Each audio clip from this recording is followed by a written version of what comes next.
한때 석가모니의 뼈가 발견이 됐다라고 해서 인도를 유시했던 수많은 불교 국가에서 굉장히 대단하게 떠들썩했었던 그런 일이 있었습니다. 이 석가모니의 뼈라고 하는 것을 잘 전시를 해가지고 방탄 유리에 넣고 그리고 시가 행제를 벌이게 되는데 수백만 인도 사람들이 경외하는 가운데서 시가에 수많은 사람들의 경배를 받으면서 행제를 합니다. 그야말로 수많은 사람들이 그 뼈 앞에 엎드려 절을 하고 이것이 중계가 돼서 전 세계적으로 방영됐던 그런 때가 있었습니다. 그런데 여러분, 이거 아십니까? 만약에 예수님의 뼈 하나라도 발견됐다라고 하는 사실이 발견된다면, 예수님의 뼈가 하나라도 발견됐다고 하는 것이 사람들에게 보도가 된다면, 실제적으로 저는 예루살렘에 갔다가 주님의 빈 무덤을 가본 적이 있습니다. 말 그대로 빈 무덤입니다. 휘황찬란한 수많은 장식으로 장식되어 있는 것을 보았습니다만 그곳에 예수님은 계시지 않았습니다. 그런데 여러분, 주님의 뼈가 하나라도 발견이 됐다면 우리 기독교는 바로 그날로 산산조각이 나고 마는 것입니다. 기독교는 저들처럼 죽은 자를 믿는 종교가 아니기 때문에 그렇습니다. 기독교는 죽을 수밖에 없는 인간을 믿는 종교가 아니라 영원히 살아계신 하나님, 그리고 부활하신 예수 그리스도를 믿는 산 소망을 가진 그러한 단체인 줄로 믿습니다. 오늘 주님께서 살아나신 줄 믿습니다. 우리 옆 사람에게 한번 그렇게 인사하십시다. 오늘 주님이 살아나셨습니다.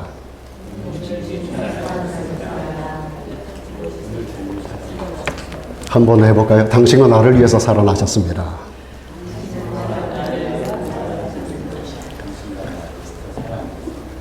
회교권 국가 터키를 가보신 분이 계시겠습니다만 터키에서 선교하던 어느 선교사님이 그런 간증을 하는 걸 들어봤습니다.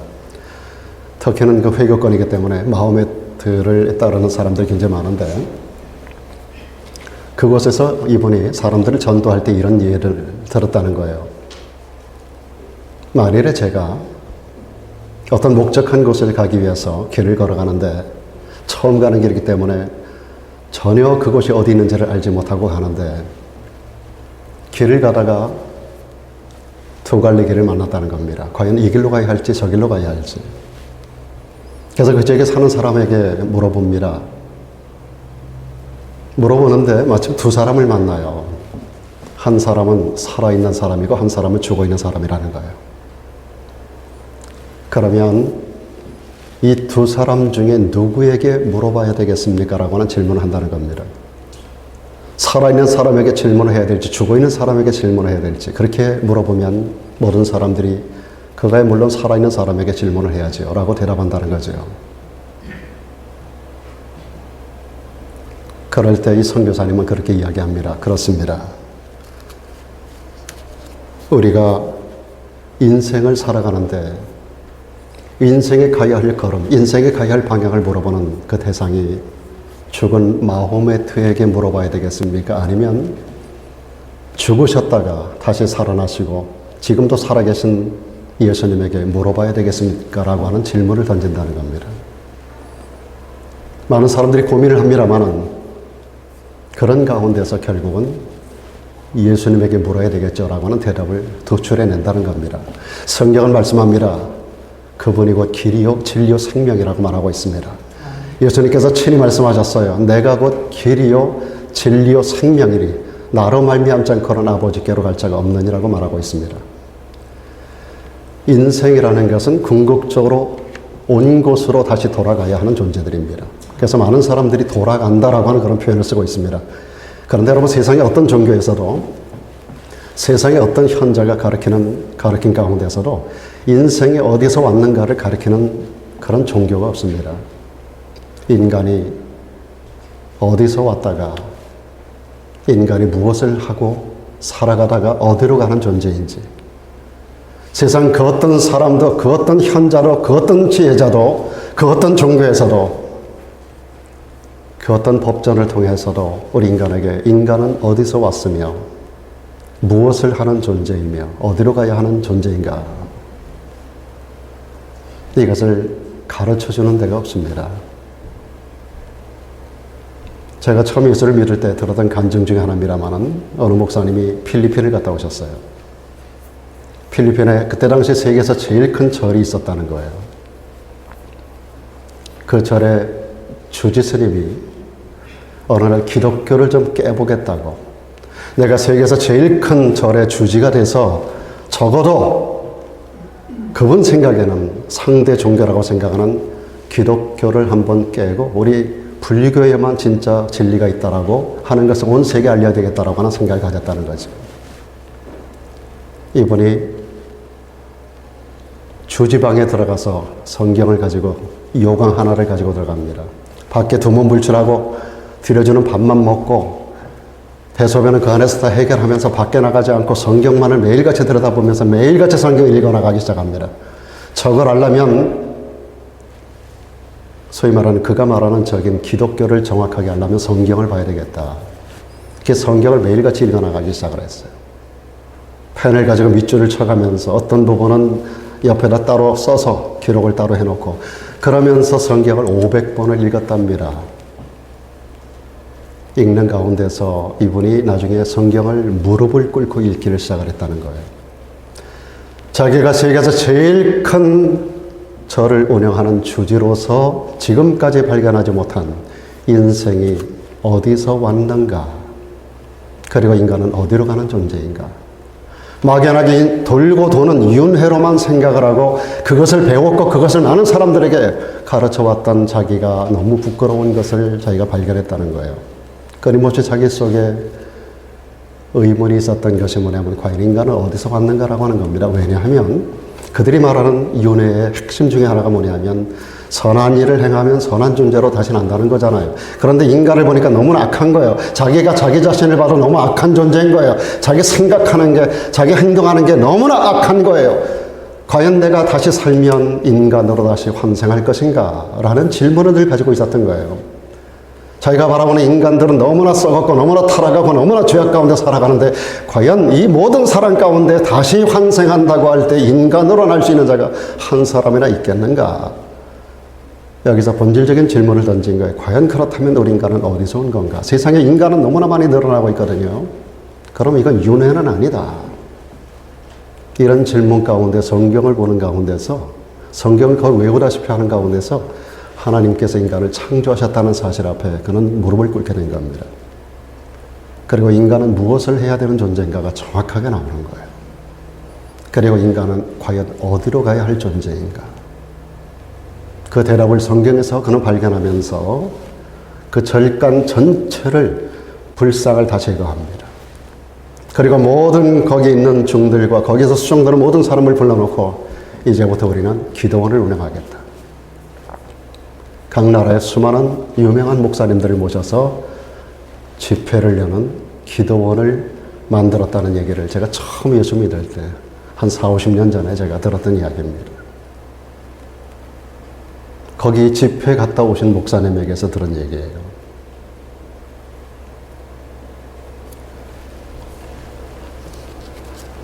그렇습니다, 여러분. 우리가 믿는 기독교 안에는 부활이 있고 생명이 있습니다. 하나님의 독생자 되시는 예수 그리스도께서 우리 죄를 위한 대속의 죽음을 죽어주시고 죽은 자 가운데서 사망 권세를 깨뜨리고 바로 오늘 새벽에 부활하셨습니다. 여러분, 주님의 부활은 막연하게 어떤 사람이 기록한 내용이 아닙니다. 주님의 부활의 현장을 수많은 사람들이 직접 목격을 했습니다. 예수님의 제자들도 예수님께서 붙잡혀 돌아가시는 순간에 주님을 부인하기로 하고 팔아넘기기로 하고 다 도망가 버리고 말았어요. 주님을 따르던 수많은 군중들이 다 주님을 십자가에 못 박으라고 하는 폭도가 되어버리고 말았어요. 다 떠나가 버리고 말았어요. 그런데 여러분, 주님께서 부활하셔서 그들 하나하나를 찾아가셨어요. 낭망 중에 엠마로 가는 제자들에게, 낭망하여 갈릴리 바다에 가서 또다시 고기를 잡는 제자들에게, 나는 직접 주님의 못자국에 내 손가락을 넣어보고 옆구리에 손을 넣어보지 전에는 내가 주의 부활을 믿지 않겠다라고 말하는 도마에게까지도, 그리고 일시에 500의 형제가 모여있는 현장 가운데서 주님께서 죽으시고 부활하시고 그리고 승천하실 때까지 40일이라고 하는 텀이 있습니다. 40일 동안 주님께서 이 땅에 더 계셨어요. 40일 동안에 11번에 걸쳐서, 여러분 사복음서에 기록된 내용들을 종합해보면 예수님께서 11번에 걸쳐서 제자들에게 나타나심을 봅니다.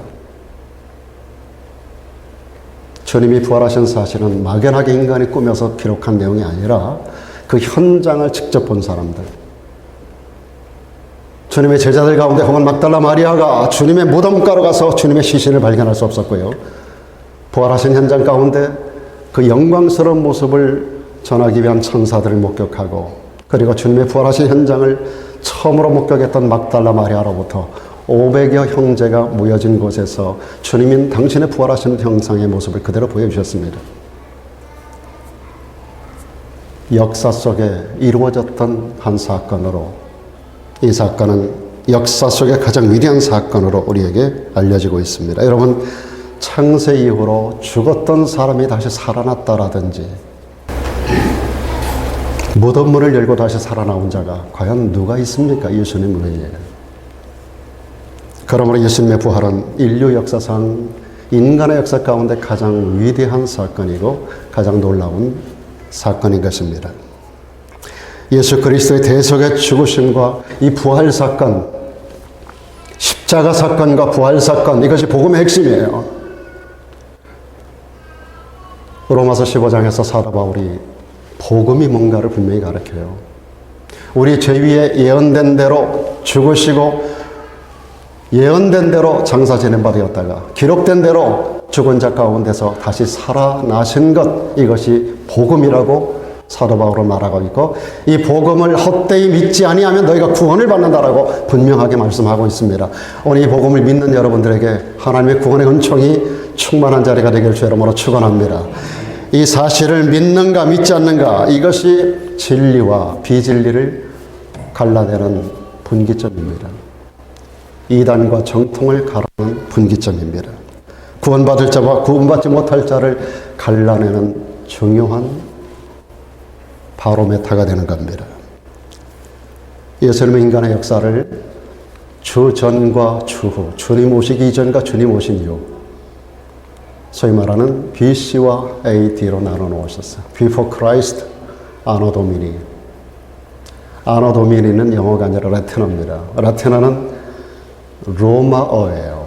로마의 공식 언어가 라틴어예요.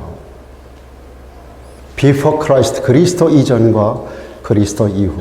우리가 서기라고 하는 말을 씁니다. 오늘 우리가 서기 2022년도를 지금 살아가고 있잖아요. 서기라고 하는 말이 서기 연대를 말하는데, 이 서기라고 하는 말의 의미는 예수님 탄생으로 시작되는 기독교 연대라는 뜻을 가지고 있습니다. 예수님 탄생을 시점으로 해서 기독교 연대로 오늘 우리가 2022년이라고 하는 연도를 지금 사용하고 있는 거예요. 하나님이 없다라고 하는 공산국가에서도, 불교국가에서도, 유교국가에서도, 마호메트를 섬기는 회교국가에서도, 어느 국가에서도 이 연대를 그냥 사용하고 있습니다. 그들 모두는 암묵적으로 서기연대, 주님 오신 이후로부터 시작된 기독교 연대를 그들이 지금도 사용하고 있다는 사실이에요. 여러분, 예수 그리스도는 역사를 나누신 분입니다. 주님의 십자가는 기원 전과 기원 이후를 나누는 겁니다. 예수 오신 이전과 이후를 나눠요. 여러분, 예수 그리스도는 십자가에 달리셔서 양편에 강도 하나씩에 달립니다. 주님은 이 땅에 갈라놓기 위해서 오신 분입니다. 역사를 갈라놓으셨어요. 역사의 한가운데, 지구의 한가운데, 이스라엘 땅 예루살렘에서 우리 주님은 십자가를 지시면서 양편 강도를 갈라놓으셨어요. 한편 강도는 주님을 밀었고 한편 강도는 주님을 저주합니다. 한편 강도는 주님을 밀었고 한편 강도는 끝까지 주님을 부인합니다. 한편 강도는 주님과 더불어 낙원에 이르는 구원을 받았고 한편 강도는 영원한 멸망 가운데 떨어지고 맙니다. 예수 그리스도를 중심으로 주님의 십자가 사건과 부활 사건을 정점으로 해서 인류 역사는 갈라지는 거예요. 수없이 많은 사람들이 있고 수많은 역사가 일어나지만 이 모든 사람들은 둘 중에 하나일 뿐입니다. 아무리 공부를 많이 하도, 아무리 많은 걸 가져도, 아무리 세상적으로 잘 나가는 사람이라 하더라도, 아무리 세상이 건강하고 탁월하고 뛰어난 사람이라 하더라도 여러분, 예수 그리스도를 중심으로 해서 양편으로 갈라지는 것뿐입니다. 둘 중에 하나일 뿐이에요. 여러분은 어느 편에 서 계십니까? 주님의 우편이 아니면 주님의 좌편일 뿐입니다.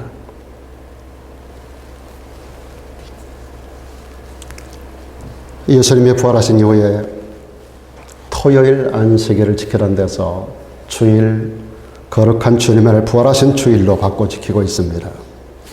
안식 후 첫날 새벽이 되려는 미명에 막달라 마리아와 또 다른 마리아가 주님 무덤에 갔더니 주님 무덤이 비어 있는 거예요. 주님은 안식 후 첫날, 안식일이 토요일이니까 그 다음날 바로 오늘 주님께서 부활하신 것입니다. 오늘은 부활의 아침입니다. 예수님의 부활로 말미암아 주님께서 이 땅에 남겨놓은 작품이 교회라고 하는 작품입니다. 사탄이 예수님을 십자가 못 박고 나서 자기가 승리했다라고 소리를 질렀어요. 이제 예수는 죽었고 예수 시대는 끝난 거야. 내가 승리했어라고 그는 말합니다. 그럴 때 예수께서 부활하심으로 사망 권세, 사단의 권세를 밟으신 겁니다. 그리고 이 땅에 남겨놓으신 것이 교회라고 하는 겁니다. 하나님은 이 교회를 당신의 몸이라고 부르셨어요. 교회를 세워놓으시고 수많은 교회를 통해서 오늘날 전 세계적으로 물이 바다 덮음같이 여호와의 영광이, 그리스도의 영광의 복음이, 영광의 복음과 더불어 하나님의 생명의 역사가 온 세계를 덮어나가는 겁니다. 이것이 지구 전체를 돌아서 우리 한반도를 돌고 그리고 전 세계를 돌아 다시 예루살렘으로 들어갑니다. 복음의 마지막 정착지는 예루살렘이 될 것입니다. 주의 복음이 예루살렘에서 시작이 되고 주의 복음이 땅끝까지, 예루살렘에서 온 유대로 사마리아로 땅끝까지 이르러 내 증인되리라 말씀합니다. 어린아이들 부르는 어린이 노래 가운데 우리가 끝까지 걸어나가면 온 세계 모든 어린이들 다 만나보겠네, 그런 노래가 있어요. 여러분, 땅끝은, 여러분이 보는 땅끝은 지금 앉아있는 현장이에요. 온 세계 한 바퀴 돌면 바로 이 자리에 오는 거예요. 지구는 둥그니까 자꾸 걸어나가면 온 세상 어린이들 모두 만나보겠네. 그렇잖아요? 여러분, 예루살렘에서 시작된 복음이 유대 땅으로, 사마리아로, 그리고 이스라엘 땅을 넘어서서 온 세계로 확산되어 나가는데 그것이 사도행전의 역사입니다. 사도행전 1장으로부터 28장까지 내용은 예루살렘에서 시작된 이 거대한 복음의 물줄기가 유대로, 사마리아, 그리고 거대한 핍박 가운데서 터키로 해서 소아시아 지역과 더불어 유럽으로, 이것이 아시아권으로, 그리고 남부 지역에 아프리카로 해서 온 세계를 돌아 전 세계를 복음할 것을 기록해주고 있고, 주님 말씀하시기를 이 복음이 땅끝까지 전파된 후에 내가 다시 오리라고 주님 약속해 주셨는데 오늘 우리는 그 시점을 지금 살아가고 있습니다. 그런데 여러분, 이것이 중요합니다. 사도 바울은 이런 말씀을 기록하고 있습니다. 만일 그리스도 안에서 우리가 바라는 것이 다만 이 생뿐이라면 우리는 참 불쌍한 자라는 거예요. 지난 한 주간도 여러분 피곤하게 사셨어요. 우리가 살아가는 삶이 결코 넉넉하지 않아요. 어렵고 힘든 우리의 삶 현장 가운데 여러분, 이날은 좀 쉬고 싶고 놀러도 가고 싶고 하고 싶은 일이 많고 하는데, 여러분 한번 생각해 보세요. 우리가 하나님 앞에 와서 11조도 바치고 우리가 신앙생활 하면서 많은 것들을 갖다가 하나님 영광을 위해서 산다고 하면서 많이 우리가 헌신하고 살아갑니다. 그런데 여러분, 우리가 바라는 것이 다만 이 생뿐이라면, 세상에서 사는 것이 다 끝나는 것이라면 우리의 신앙생활하는 이 모든 행위는 다 헛된 것이 되기 때문에 우리가 모든 사람 가운데 더 불쌍한 자가 되고 만다는 거예요. 그러면서 이런 말을 해요. 그러나 이제 그리스도께서 죽은 자 가운데서 다시 살아 잠자는 자들의 첫 열매가 되셨다라고 말씀합니다. 농사하는 사람들은 잘 알 겁니다. 보리싹이나 벼이싹이 처음으로 올라올 때는 참 신기해 보입니다. 그런데 그 첫 열매는 뒤이어서 다른 열매가 맺힌다라고 하는 사인입니다. 그리고 첫 열매 이후에 다른 열매들이 하나하나 계속 맺혀 나가는 것입니다. 예수님이 부활의 첫 열매라고 기록하고 있습니다. 예수님이 부활의 첫 열매가 되셨다라고 하는 것 또한 그를 믿는 모든 자, 그분에게 붙어있는 모든 자에게 그분의 생명이 우리들에게도 전달이 돼서 그분의 부활의 형상을 우리가 덧입게 되고 그분의 부활의 생명을 우리 또한 얻게 된다라고 하는 중요한 교훈입니다. 그래서 성경은 이렇게 말씀합니다. 아담 안에서 모든 사람이 죽었다. 로마서 3장 23절에 분명히 말씀합니다. 모든 사람이 죄인이라고 선언합니다. 모든 사람이 죄를 범하였으며 하나님의 영광에 이르지 못한다라고 선언합니다. 여러분, 아담의 허리에서 세상 모든 인류가 다 태어나는 거예요, 여러분. 한 사람도 아담의 후손이 아닌 사람이 없습니다. 아담의 죄가 그대로 물려가는 겁니다. 예수님이 동정녀로 탄생하실 수밖에 없는 이유, 남자의 피를 받지 않아야만 하는 이유, 남자의 피를 받으면 죄인이 되고 말아요. 죄인은 죄인을 위해서 죽을 수가 없어요. 죄 사하는 능력이 있을 수 없어요. 죄 없는 자로서 죄인을 대신해야 되기 때문에 주님께서는 동정녀에게 성령으로 잉태케 하시고 동정녀 탄생을 통해서만 주님이 죄 없는 모습으로 나시고, 그래서 우리 주님은 의인으로서 이 땅에 오셔서 죄인을 대신하여 십자가에 대속의 죽음을 죽어주실 수 있는 겁니다. 그래서 우리는 주님이 나 대신 죽고 나는 주님 대신 의의를 덧입는 거예요. 의로운 자로서 불의한 자가 되고 불의한 우리가 의로운 자로 스위치가 되는 거예요. 그럴 때 우리는 예수님의 본래적인 생명인 영생을 우리가 얻게 되는 줄로 믿습니다. 여기 분명히 말씀합니다. 아담 안에서 모든 사람이 죽은 모습으로 난다는 거예요. 그러나 그리스도 안에서 모든 사람이 새로운 생명을 얻게 되는 줄로 믿습니다. 그런데 여러분, 그 다음에 중요한 표현이 있어요. 그러나 차례대로 된다는 거예요. 아까 첫 열매를 말씀했던 사도 바울이 계속해서 말하는 겁니다. 순서가 있다. 첫 열매 예수 그리스도.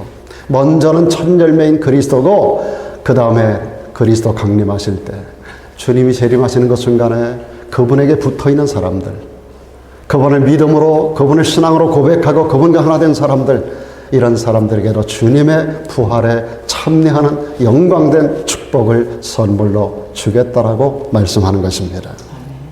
예수님이 부활하셨다 하더라도 우리가 부활하지 못한다면 우리가 기뻐할 이유가 하나도 없고요. 우리는 여기 사도 바울이 먼저 말하는 것처럼 우리가 참 불쌍한 자가 되고 말 것입니다.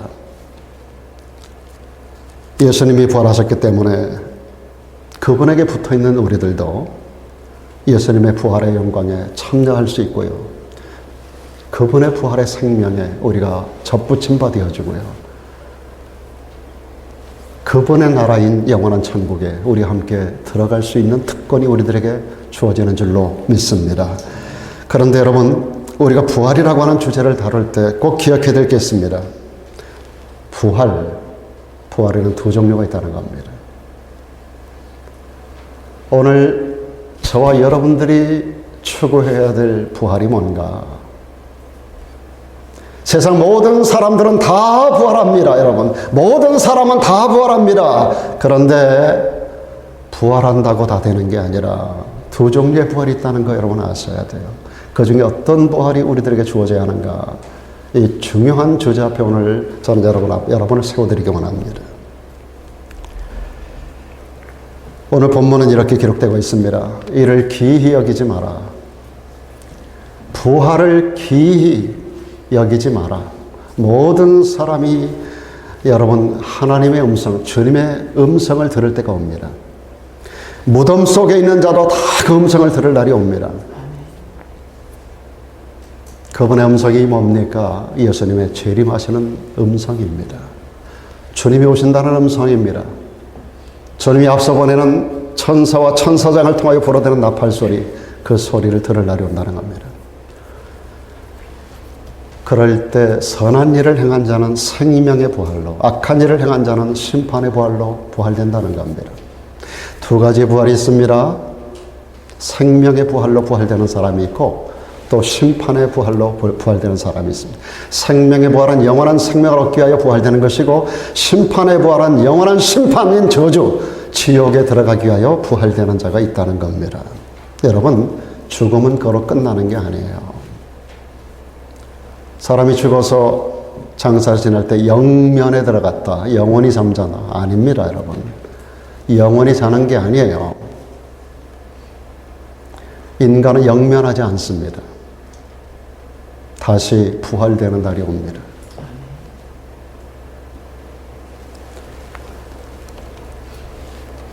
모든 사람은 이 둘 중에 하나로 다시 살아납니다. 여기서 선한 일을 행한 자가 생명의 부활로 부활된다고 말하고 있는데, 여기 선한 일을 행한 자가 어떤 이야기일까요? 일반적인 종교가 추구하는 것은 가치가 선이라는 가치를 가지고 있습니다. 여러분, 선이라는 게 뭘까요? 착한 일 하는 거, 구제하는 거, 어려운 이웃 도와주는 거, 고아원 많이 세우는 거. 세상 사람들이 말하는 선은 그런 것들입니다. 그런데 성경이 말하는 선한 일은 그런 게 아니에요. 고아원 어디 가서 많이 세우고 많은 사람에게 많은 걸 베푼다고 해서 선한 일을 많이 했다라고 성경은 말하고 있지 않아요. 인간의 선은 부패된 것이라고 말합니다. 성경에서 말하는 선한 일이 뭔가? 성경에서 말하는 선한 일은 하나님의 뜻대로 사는 겁니다. 하나님의 뜻이 뭔가? 우리 주님께서 분명히 말씀하셨습니다. 나더러 주여 주여 하는 자마다 다 천국에 들어가지 못한다는 겁니다. 다만 하늘에 계신 내 아버지의 뜻대로 행하는 자라야 천국에 들어가리라. 할렐루야. 여러분, 우리가 세상에서 착한 일, 선한 일 많이 한다고 해서 그거로 천국 가는 게 아니라 하나님의 천국 보내는 기준이 다른 거 아닙니다.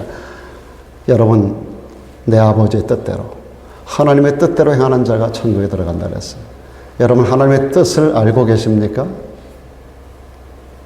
어떻게 하는 게 하나님의 뜻인가요? 예수님께서 마태복음 7장 21절에서 분명히 말씀하셨습니다.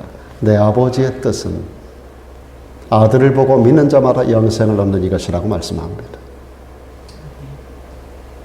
그의 아들로 이 땅에 오신 예수 그리스도를 보고 믿는 자, 그것이 바로 하나님의 뜻을 행하는 것인 줄로 믿습니다. 성경에서 말하는 선악의 기준이 세상에 말하는 선악의 기준이 아니에요, 여러분.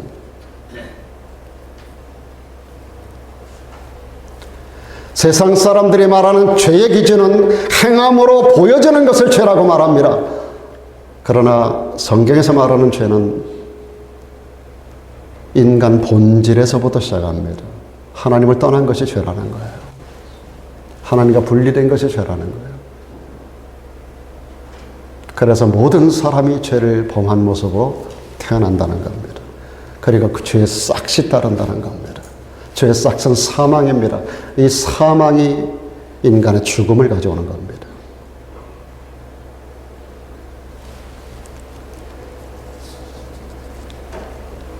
여러분, 예수님을 믿지 않고 자연인 그대로 우리가 착한 일 좀 했다라고 하는 것은 거지가 누더기 옷을 조금 수선해서 다시 입는 거하고 똑같은 겁니다. 아무것도 아닙니다, 여러분. 사람은 누구나 반드시 두 가지 부활 중에 하나의 부활에 참여하게 될 것입니다. 예수님을 믿고 구원 얻은 사람은 예수님 재림하실 때 생명의 부활에 참여하게 되고 천국의 주인공으로 하나님 앞에 귀히 여김을 받는 자리에 들어가게 될 줄로 믿습니다. 그런가 하면 예수님을 거부하는 사람들이 있습니다. 끝까지 예수를 거부하는 사람들. 그런 사람들도 부활이 됩니다. 축복일까요? 그런 사람들의 부활은 복된 부활이 아니라 심판을 위한 부활입니다. 그래서 심판의 부활로 나오리라고 그랬습니다. 지옥에서 영원히 마귀와 더불어 고통당하는 부활입니다. 예수님이 부활하셔서 부활의 첫 열매가 되어주셨기 때문에 예수님 믿어서 예수 생명을 소유한 사람들은 예수님과 똑같은 생명의 부활, 예수님과 똑같은 영광의 부활로 부활되는 것을 믿기를 바랍니다. 이 소망과 기쁨 때문에 저 영원한 그날을 위하여, 저 영원의 때를 위하여, 이 육신의 때를 아낌없이 하나님을 위하여 우리가 드릴 수 있는 겁니다. 그래서 수많은 선교사들, 수많은 순교자들이 나오는 거예요. 가장 아까운 목숨 하나밖에 없는 이 목숨을 순교의 제물로 과감하게 던질 수 있는 것은 부활의 영광을 그들이 확실히 믿기 때문이고 또 부활의 그 영광이 있기 때문입니다. 기독교 역사상 수많은 사람들이 믿음을 지키기 위해서 육신의 생명을 버리고 순교할 수 있는 거 다른 거 아닙니다. 이 부활신앙 때문입니다. 여러분 이 말씀을 꼭 기억하십시오. 또 내가 크고 흰 보좌와 그 위에 앉으신 자를 보니 우리 주님께서 재림하셔서 심판석상에 앉는 것을 보여주는데 땅과 하늘이 그 앞에서 피하여 간 데 없더라 그랬습니다. 굉장히 중요한 선언입니다. 또 내가 보니 죽은 자들이 물론대소하고 그 보좌 앞에 서는데 여러분 주님 다시 오시는 그날에 세상 모든 사람들이 그 앞에 일으킴을 받고 심판을 받게 될 것입니다. 그런데 주님 심판석상에 두 종류의 책이 펴 있다는 겁니다. 두 권이 아니라 두 종류의 책이 펴 있어요. 책들이 펴 있고 또 다른 책, 두 종류의 책. 근데 한 종류는 생명책이고 한 종류는 행위록이라고 하는 책입니다. 죽은 자들이 자기 행위를 따라 책들에 기록된 대로 심판을 받는다. 그래서 사람의 행위를 기록하고 있는 책들이 있고요. 이것은 복수고요. 생명책은 단수로 기록되어 있습니다. 원어가 그렇게 되어 있어요. 바다가 그 가운데서 죽은 자들을 내요. 여러분 바다에 수많은 사람들이 수장되어 물고기 밥이 된 것 같고 없어진 것 같지만 그 가운데 전부 다 토해지는 날이 옵니다. 바다가 죽은 자를 다 토해냅니다. 그리고 모든 사람들, 모든 음부가 온 땅에 묻혀진 모든 생명들이 다 부활되는 날이 옵니다. 여러분, 부활의 그날이 되면 이 세상에 태어났던 모든 사람들이 다 살아납니다. 어떻게 그런 일이 있을 수 있는가? 성경의 약속을 믿으시기 바랍니다. 이것을 상징적으로 보여준 것이 예수님께서 십자가에 운명하시는 순간에 구약의 성도들 중에 많은 사람들이 일어나는 부활하는 역사들을 여러분들이 보셨을 겁니다. 그 수많은 사람들이 무덤을 열고 일어나서 예루살렘 시내로 들어가는 그런 모습이 성경에 분명하게 역사적으로 기록되고 있습니다.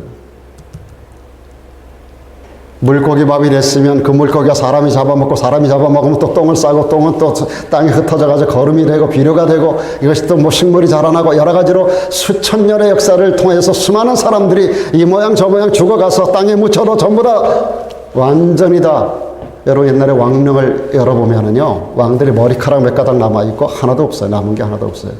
다 썩어버리고 그게 다 어디로 갔다는 거냐. 어떤 건 두더지가 들어가서 그 몸을 파먹기도 하고요.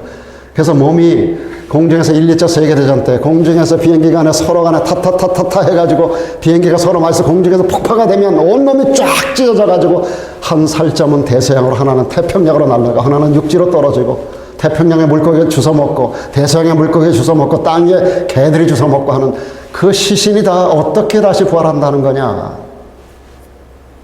사람이 죽으면 화장도 해서 싹 다 태워버리고 다 없는데 가루 가지고 다 물에 뿌려버리는데 그게 어떻게 다시 살아난다는 거냐. 놀라지 마십시오. 우리 인간의 몸은 없어지지 않습니다. 단지 화학적 변화를 가져온 것뿐이에요. 화학적으로 변화되어 이 지구상 대기권 안에 단호가 있어요. 이 모든 것들이 전 세계에 터진 우리 몸뚱아리가 다 모여옵니다. 그래서 이것이 부활체로 다시 부활이 되는 거예요. 성경에서 말하는 부활이 그런 개념입니다, 여러분. 바다가 죽은 자들을 다 내주고 사망과 음부도 그 가운데 죽은 자들을 다 토해냅니다. 사망과 음부도 불못에 그리고 나서 각 사람이 자기 행위대로 심판을 받고 사망과 음부도 불못에 던져지는데 이것이 둘째 사망 곧 불못이라. 계시록 21장 8절에는 불과 유황으로 타는 못이라고 그랬습니다. 지옥의 모습을 표현해주고 있습니다. 누구든지 생명책에 기록되지 못한 자는 이 불못에 던져지리라고 말씀합니다. 사랑하는 여러분, 오늘 이 말씀 속에 분명히 심판의 날에 그리스도의 보좌 앞에 두 가지 책이 펴져 있을 것이라고 말씀하는데 하나가 뭐예요? 생명책. 말씀드린 대로 그것은 단수로 기록되어 있습니다. 구원받은 자의 명단이 아마도 주님의 보혈로 찍어서 거기다 기록했는지 모르겠습니다만은 여러분의 이름이 그곳에 기록되어 있기를 축원합니다. 여기에서 이름을 발견할 수 없으면 저주받은 자가 되고 마는 겁니다. 여러분, 이스라엘 백성들이 애굽에서 출애굽하던 바로 전날 밤 유월절 어린 양 그 피를 발라가지고 문설주와 무림방에 그 피를 발랐어요. 피를 바른 곳에 그날 밤에 하나님께서 사망의 천사들을 그 땅에 보냅니다. 멸하는 천사예요. 온 애굽 땅을 멸하는 천사를 보내서 장자를 쳐 죽여나가는 과정 속에서 그 피가 발려진 집을 보면 그 피를 보고 이게 죽음이 넘어가는 거예요. 이게 패스오버 하는 거예요. 이게 유월한다 그래요. 넘어간다는 거예요. 넘어가리라. 내가 그 피를 보면 넘어가리라. 이게 유월절입니다. 여러분에게 예수의 보혈의 공로가, 예수의 피가 여러분의 심령에 발려지기를 축원합니다. 그 피를 믿는 자는 우리의 심령의 문설주 문인방에 그 피를 바르는 거예요. 이 피를 바르면 사망 권세가 여러분을 피해 넘어갑니다. 여러분 안전하게 그 피 가운데 보존이 되는 거예요.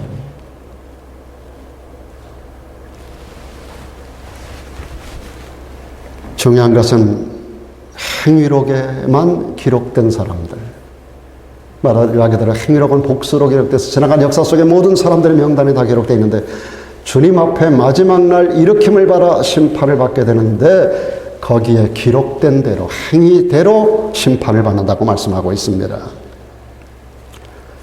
그러니까 생명책에 기록된 사람들이 처음에 먼저 일으킴을 받아요. 이것이 첫째 부활입니다. 그런데 여기 행위록에만 기록된 사람들이 두 번째 부활합니다. 이건 천년왕국이라는 텀이 있어요. 주님 재림하셔서 처음에 부활되고 이 사람들이 생명록에 기록된 사람들이 부활되고 이때부터 천년왕국이 시작이 되고 천년왕국이 지난 다음에 두 번째 부활이 와요. 둘째 부활. 이때가 바로 심판을 받기 위한 부활입니다. 주님의 심판석은 이때 베풀어집니다. 이때는 믿는 자, 믿지 않은 자가 전부 주님 앞에 일으킴을 받는 거예요. 둘째 부활, 불신자들의 부활입니다. 둘째 부활, 이 둘째 부활에 참여하는 자는 바로 지옥의 형벌을 위하여 부활되는 것입니다. 그러나 행위대로 심판을 받고 불못, 지옥의 형벌 가운데 빠지는 거예요. 여러분, 지옥의 형벌이 별거 아니라고 생각하지 마세요. 잠깐 거쳐가는 고통의 땅이라고 생각하지 마세요. 그것은 한 번 들어가면 영원히 결정되는 곳입니다. 여러분, 인간의 말로 가장 뜨거운 불이 유황불이에요. 그래서 그냥 유황불이라고 기록한 것이지 실제로 유황이 타는 것인지는 저도 잘 모르겠습니다. 그러나 엄청난 고통의 현장입니다. 이것은 우리가 80년 살다가 있으니까 80년 동안만 고통당하고 나오는 것이 아니에요.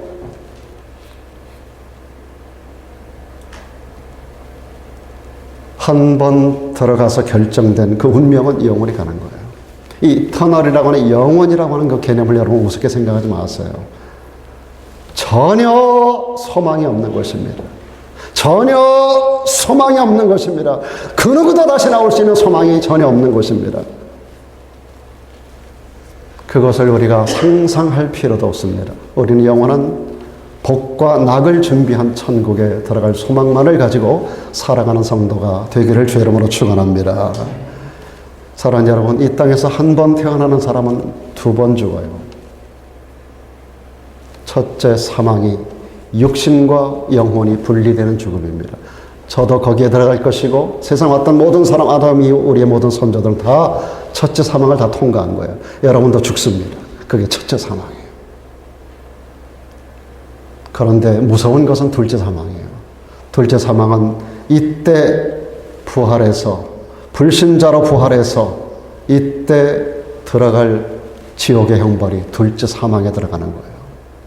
그런데 두 번 태어나면 됩니다. 이 땅에서. 어떻게 두 번 나는가? 육신의 출생이 첫 번째 번하는 것이고 우리 영이 새로 살아나는 것이 뭐예요? 다시 태어나는 겁니다. 우리는 뉴본 베이비로 예수 믿으면 우리가 다시 태어나는 거예요. 두 번 나는 거예요. 이게 거듭나는 거예요. 니고데모가 주님에게 와서 영생을 물어봤습니다. 예수님께서 가르쳐주신 진리가 두 번 나야 된다는 겁니다. 니고데모가 이 머리로 이해가 안 되는 거예요. 그분은 유대인의 선생이에요. 나이가 많은 분이었었어요. 그런데 그 머리로 이해할 수 없는 거예요. 여러분, 예수를 믿으면 본 어게인 하는 줄로 믿습니다. 다시 나는 거예요. 예수를 믿음으로 예수 안에서 우리가 거듭나는 거예요. 이게 본 어게인, 다시 나는 거예요. 그래서 이 땅에 있는 동안에 두 번 나는 사람은 첫 번째 사망은 누구나 통과해요. 저도 첫 번째 사망을 통과할 것입니다. 앞으로 몇 년 더 제가 살는지 모르겠습니다만은 내가 생존에 있는 날 주님이 재림하지 않는다면 분명히 나도 죽습니다. 저는 여기 공동묘지 앞을 지나가면 나도 여기 계속 산다면 저기에 묻힐 수 있겠다 하는 생각을 가끔 할 때가 있어요. 누구나 다 갑니다. 그런데 둘째 사망에 해가 없으리라고 성경은 말합니다. 우리는 두 번째 사망인 영원한 지옥 형벌에 들어가지 않아요. 여러분, 이 땅에서 한 번만 나는 사람은 두 번 죽어요. 그러나 두 번 나는 사람은 한 번만 죽으면 돼요. 이것이 성경에서 우리들에게 부활 소망을 통해서 얻어지는 축복이라고 분명히 가르쳐주고 있습니다.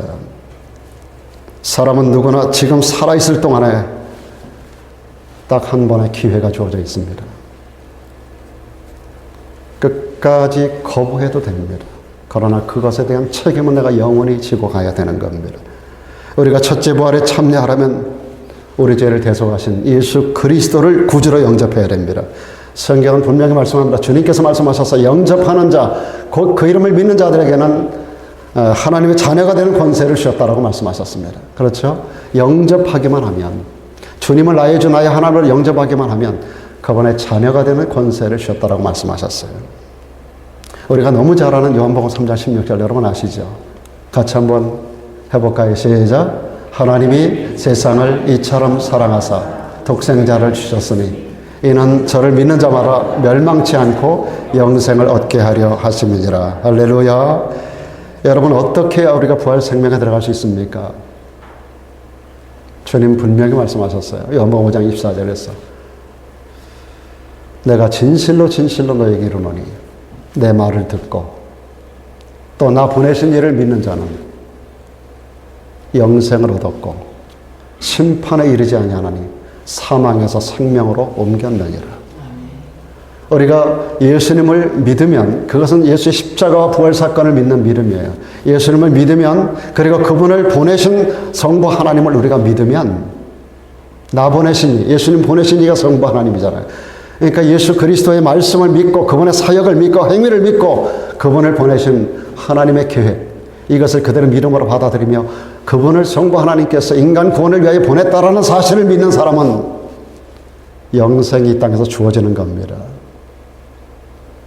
오늘 죽어도 우리는 영원한 나라에 들어가게 돼 있어요. 이 땅에서 이미 우리는 영생하는 존재가 되어 있는 거예요. 영생을 얻었고 사망에 이르지 않습니다.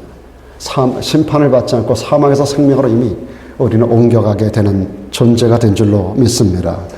사랑하는 여러분, 생명책에 여러분들의 이름을 완벽하게 기록하는 오늘 이 아침 되기를 주 이름으로 축원합니다.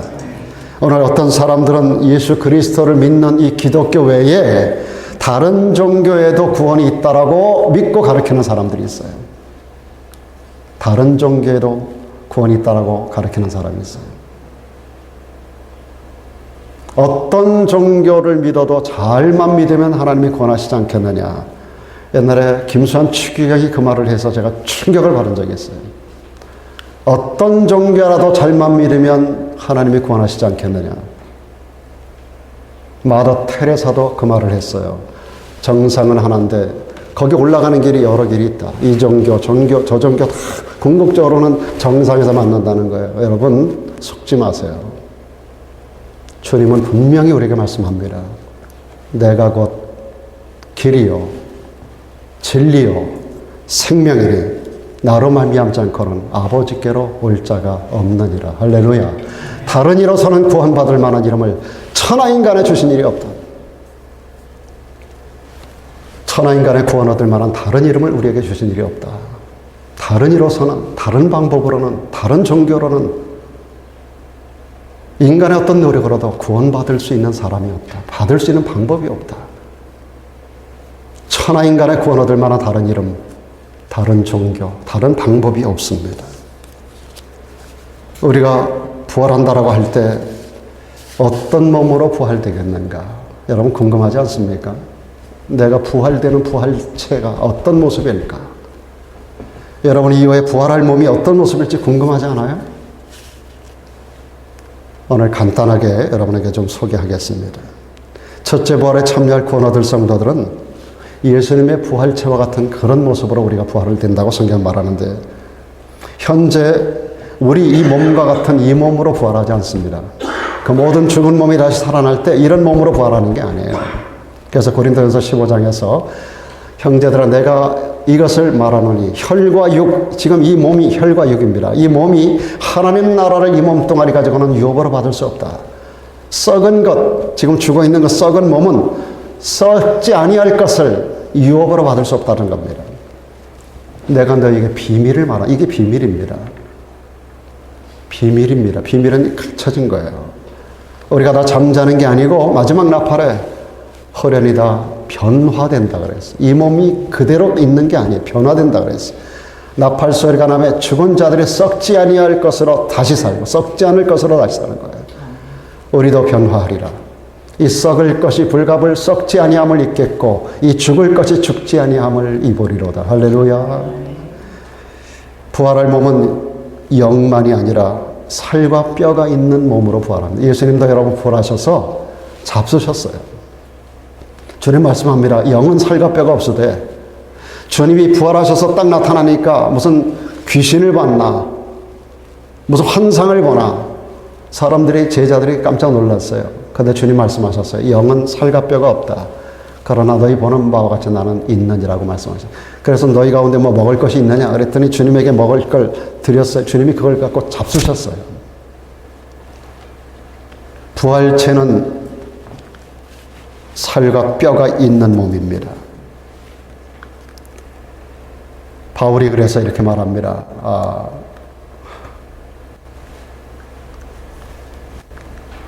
그가 만물을 자기에게 복종케 하실 수 있는 자의 역사로 우리의 낮은 몸을 자기 영광의 몸의 형체와 같이 변케 하시리라. 우리 몸이 낮은 몸이라는 거예요. 주님의 영광에 변화된 그 몸의 형체와 같이 우리도 변화된다라고 말씀하고 있습니다. 부활할 몸은 썩지 않는 불후불멸의 몸입니다. 바울은 계속해서 말합니다. 죽은 자의 부활이 이렇다는 거예요. 썩을 것으로 심고 썩지 아니할 것으로 다시 살고, 욕된 것으로 심고 영광스러운 것으로 다시 살며, 약한 것으로 심고 강한 것으로 다시 살며, 육의 몸으로 심고 신령한 몸으로 다시 사나니 육의 몸이 있은즉 또 신령한 몸이 있느니라.